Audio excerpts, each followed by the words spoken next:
C'est l'heure de la mise en échec avec Renaud Lavoie que l'on retrouve dans la baie de Tampa à 24 heures du tombé de la rondelle. On est loin de la baie, là. Non, mais c'est loin de la même... baie, là. Je te dirais 30 minutes véhicule moteur, 40 minutes de la baie, là. Non, mais... L'eau est pas proche. Là. La dernière fois que j'ai checké, ça s'appelle Tampa Bay. Ouais, mais on n'est même pas à Tampa Bay. Ah, bon, mais là, ça fait... Ben, OK, t'as fait un petit détour? Brandon. Ah, Brandon. Non, il n'y a pas de détour. Il n'y a plus de chambre à Tampa Bay. Il y en a, mais ça coûte un peu trop cher. Très bien. Ben, c'est vrai qu'on paye, nous autres. T'sais. On paye nos chambres. Différence. Nos lunchs, mais voilà. Je ne repartirai pas. Par-moi d'Oliver Kapanen, ça ne va pas très bien pour le centre recru. Moi, Non. Et je vois Oliver Kapanen qui a connu des difficultés l'an dernier lorsqu'il jouait pour les Canadiens. Quand je parle de difficultés, c'est qu'il avait joué 17 matchs avec les Canadiens l'an dernier, j'inclus les séries. Il n'avait que 16 lancés. Là, maintenant, ça fait 14 matchs qu'il n'a pas amassé un seul point. C'est 13 lancés en 14 matchs. Alors, ça fait en sorte qu'on attend Ivan Demidov depuis un bon moment. Là, on est plusieurs à croire qu'Ivan Demidov pourrait faire la différence dans cette série-là. Mais malheureusement pour Demidov, un peu comme son joueur de centre, on le voit très, très peu. Tu sais, c'est un couteau à deux tranchants, Jean-Charles, quand tu regardes tout ça, parce que on ne peut pas leur reprocher quoi que ce soit défensivement. Ils font tout un job. Ils empêchent les deux équipes de marquer. Mais c'est ça le problème. C'est que quand tu es un joueur de centre puis que tu as Demidov à côté de toi, il faut absolument que tu sois en mesure de créer de l'attaque. Aujourd'hui, c'est intéressant. Je n'étais pas à l'entraînement, mais il y a quelques-uns de mes collègues qui ont mis pas Demidov, mais Kapanen en trop. Si c'est le cas, ça va être quand même pas une surprise, mais toute une décision de la part de la direction de l'équipe. Puis ça me ramène un peu à il y a 2 jours, le matin du match de dimanche. Kapanen pratiquait les lancers sur le gardien de but, les gardiens de but, je devrais dire, en compagnie de Brendan Gallagher. C'est comme si ça nous donnait l'indication qu'il allait être laissé de côté pour cette rencontre, mais finalement, comme tout le monde le sait, il a joué le match. Donc demain, ça c'est quelque chose qu'on va devoir absolument surveiller. Je ne suis pas convaincu que Martin Saint-Louis va nous dire exactement quelle sera sa formation demain matin, mais ça reste quand même un dossier qui est intriguant là, de savoir qu'est-ce qu'on va faire avec lui. S'il joue, est-ce qu'il est vraiment le joueur de centre d'Ivan Demidov encore une fois? Est-ce qu'on veut créer d'autres choses? Je pense que la question, je ne suis pas la seule à la poser, là, mais il y a quelque chose qui se passe de ce côté-là, j'en suis convaincu. C'est particulier, là, parce qu'on parle d'un gars qui a été en pivot du deuxième trio pendant plus de 70 matchs au cours de la saison. Ça nous ramène au 6 mars. Là. Cette date-là nous hante, Renaud, parce que on n'a pas fait d'acquisition lors de cette date limite des transactions, contrairement à tous les autres prétendants dans l'Est et les prétendants même à une place en série, là, pas juste les prétendants en coupe. Oui, mais pas assez proche, ça marche au fer, au chalet.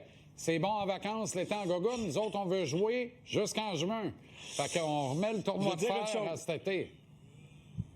Je veux pas refaire toute l'histoire du 6 mars, mais j'ai rarement vu Kent Hughes aussi déçu dans toute ma vie de ne pas avoir été en mesure d'amener un joueur parce que je pense qu'il était proche de réaliser toute une transaction qui aurait grandement aidé son équipe. Mais des fois, écoute, il y a des circonstances que tu ne contrôles pas et je pense qu'il a été victime de certaines circonstances dans ce cas-ci.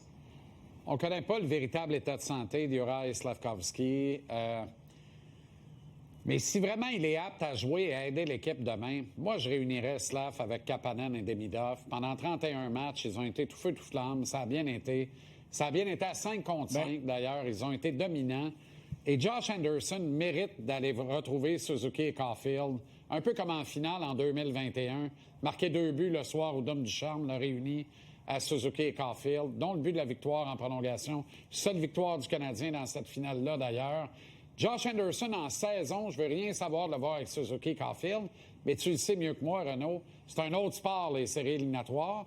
Puis c'est un sport pour une bébite qui a un ADN comme Anderson. Puis là, les kids ont besoin d'air, ont besoin d'espace, puis lui est capable d'en créer. Oui. C'est le joueur du Canadien qui est le plus craint. Il est davantage craint qu'Albert Jacquet par les joueurs du Lightning. Let's go. On n'a pas de temps à perdre. On y C'est va. sûr. On y va. Et je vais te faire une autre suggestion. Peut-être que tu ne l'aimeras pas ou que les gens à la maison ne l'aimeront pas, mais je vais la faire quand même. Vas-y donc. Moi, sur le deuxième trio avec Demidov, là, je mettrais Jake Evans. Et qui? Kapanen? Tu peux mettre Newhook si tu veux. Tu peux mettre Newhook. Kapanen, je l'enverrai à la place justement de Evans sur le quatrième Avec trio. Dano. Mais c'est ça, exactement. Donc, je le remplacerai parce que Jake Evans, il est capable de jouer sur 200 pieds et il est surtout capable de créer des choses offensivement, contrairement à Oliver Kapanen présentement. Intéressant. OK, Martin Saint-Louis a passé beaucoup de temps avec ses défenseurs aujourd'hui. C'est intéressant, ça, de voir ça ce matin.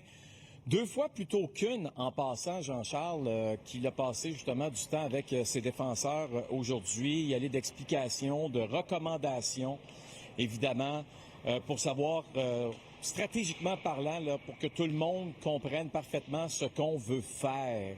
OK? Et je pense que c'est important de le faire à ce moment-ci, évidemment, des séries éliminatoires, d'y aller avec de petits ajustements, des recommandations.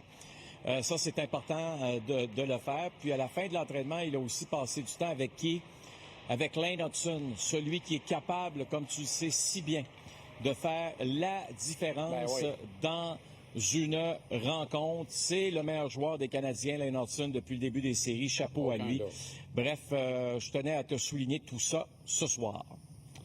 OK, Brandon Hagel pourrait obtenir une promotion bientôt, Renaud? Bien, une promotion, ça sera pas là. Mais écoute, il doit rentrer dans la tête pas juste un peu des dirigeants du Lightning de Tampa Bay présentement, parce que après la deuxième période du dernier match, il aurait fait, c'est John Cooper qui nous l'a dit, il a fait tout un discours devant ses coéquipiers.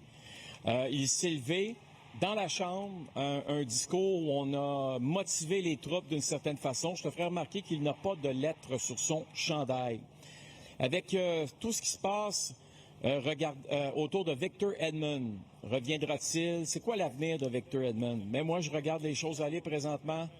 Je pense que Hagel, éventuellement, sera le prochain capitaine de cette équipe-là. J'en ai aucun doute dans mon esprit. Il se comporte comme un capitaine. J'espère évidemment que Victor Edmond ne prendra pas sa retraite de sitôt. Mais dites-vous une chose, le Lightning sait très bien qu'on a un remplaçant de facto. La suite est assurée, en effet. Bonne soirée à, je sais pas où, là, au Palmier. Et on se reparle. Une soirée au lounge ce soir. Au lounge. Ah bon, ben très bien. Bonne soirée. Ça, c'est pas le nom du restaurant, ça. Ça, c'est à l'hôtel.